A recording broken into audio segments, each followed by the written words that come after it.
Pagpasok ko pa lang ng bilyaran, hindi ko naman talaga kilala si Pangwan. Basta ako inimbita doon para mag-exhibition. Pero hindi ko alam siyang palalaro kagad sa unang laro. Nagulat na lang ako, magaling pala yung kaysa sa mga dating player. Kaya pala siya pinauna sa akin na maglaro para pakita talaga yun ang magaling talaga, si Pangwan. Tinitingnan ko lahat at talaga yung mga tira niya, kung gaano talaga siya kagaling.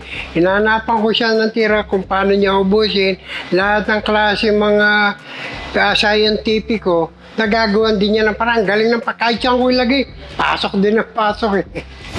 Hoy, kailangan sa kanya, para talunin mo siya doon, kailangan yung break mo, pasok ng pasok. Kailangan di na rin siya makatira. Kailangan ng tira mo, magaling din.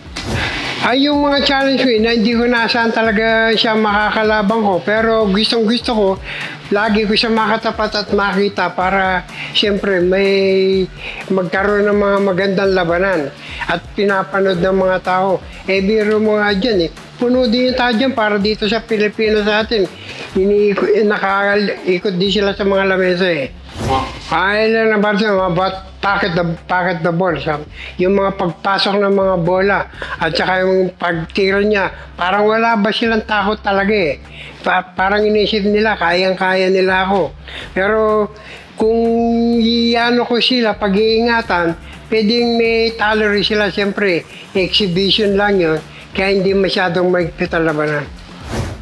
Sa lahat ng gusto magbilyar, ang mapapayo ko, lalo na sa mga beginner, kailangan talaga mag-ensayo kayo ng gusto, alamin lahat ang mga tira, panoorin nyo ang mga tira ng mga magagaling at pag nag-practice kayo, gagayahin nyo na lang.